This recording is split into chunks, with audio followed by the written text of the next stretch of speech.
สุเจ้าเคยสงสัยบ่ว่าคนที่สามารถทำเรื่องโหดเหี้ยมได้ขนาดนี้เนาะฆ่าหันศพนี่เขาอยู่น้ำสังคมเขาได้แนวใดเนาะความจริงที่เป็นตาย่านก็คือพวกคนเหล่านี้นะเขาเบิ่งบ่ได้เป็นตาย่านหยังเลยเนาะคนหลายสิเบิ่งดูดีกว่าคนปกติทั่วไปด้วยซ้ำเนาะคิดว่าทุกคนน่าสิเห็นข่าวแล้วเนาะบักต้อมที่ว่าฆ่าหันศพเมียตัวเองเนาะหลายๆคนก็น่าสิเข้าไปส่องเบิ่งเฟซเบิ่งไลน์ว่าพฤติกรรมมันเป็นแนวใดเนาะอาการของมันก่อนมันสิเฮ็ดแนวนั้นและนี่คือ4จุดสังเกตที่เจ้าสามารถสังเกตเบิ่งได้ง่ายๆเนาะว่าคนที่จิตใจอำมหิตแบบนี้เขาเป็นคนแนวใดกันแน่เนาะอย่างแรกก็คือเสน่ห์ที่ถูกประดิษฐ์มาอย่างดีเนาะคนกลุ่มนี้มักสิสุภาพแล้วก็เว้าจาดีแล้วก็มักฉลาดกว่าคนปกติเขาเฮ็ดให้เจ้าเชื่อใจได้อย่างง่ายดายแต่นั่นมันก็คือการแสดงละครของเขาเนาะเจ้าลองสังเกตดีๆคนแบบนี้เนี่ยมักสิคล้ายๆแสดงละครอยู่ตลอดเวลาเนาะเพื่อให้ตัวเองดูดีว่าซั่นไปอย่างที่2ก็คือแววตาที่ว่างเปล่าเนาะเจ้าลองสังเกตเบิ่งปฏิกิริยาของเขาเนาะเวลาเวลามันเกิดเรื่องเศร้ากับคนอื่นนี่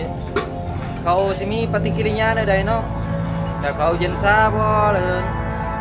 เขาแบบแววตาที่ว่างเปล่าเขาแนมเห็นสิ่งนั้นน่ะเหมือนสิ่งของสิ่งหนึงเนาะที่มันเสียหายไปแบบนั้นไปแต่ละเทื่อเขาอาจสิแกล้งสงสารก็ได้เนาะแต่ท่าทางร่างกายเขาสิพื้นๆไปหน่อยนึงเนาะเพราะว่ามันเป็นการแสดงว่าซั่นไป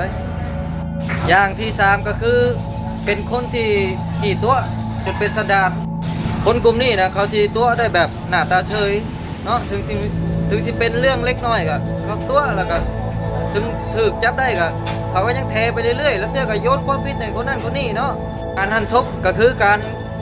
กำจัดหลักฐานอย่างใจเย็นเนาะคนที่สิเฮ็ดแบบนี้ได้ก็คือคนที่หลอกลวงในขี้ตัวว่าง่ายไปเป็นคนขี้ตัวในชีวิตประจำวันจนเป็นนิสัยเนาะข้อที่4ก็คือมีประวัติข้อมูลแห้งต่อสิ่งที่มีชีวิตที่อ่อนแอกว่าเนาะนี่คือสัญญาณที่ชัดเจนที่สุดเนาะหลายกรณีเนาะก็คือมีประวัติการทารุณสัตว์เนาะมาตั้งแต่น้อยๆแล้วก็เห็นคนอื่นเดือดร้อนแหละมักเนาะถ้าผู้ใดมีพฤติกรรม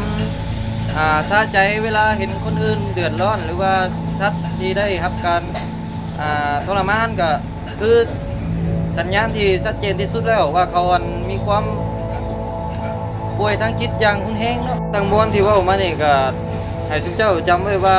เราบ่สามารถฟันธงได้ว่า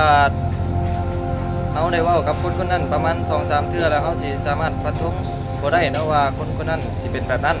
แต่ถ้าไผมีลักษณะครบทั้ง4อย่างนี่ก็ควรหลีกเลี่ยงเนาะบ่ควรคบว่าง่ายไปให้ตีโตวออกห่างไม่ว่าสิไปจ้องจับผิดเขาได้ให้พาตัวเองออกมาให้ห่างๆเนาะคือวิธีที่ดีที่สุดแล้วเนาะณตอนนี้เด้อระมัดระวังสังเกตเอาเองแล้วไปก็ได้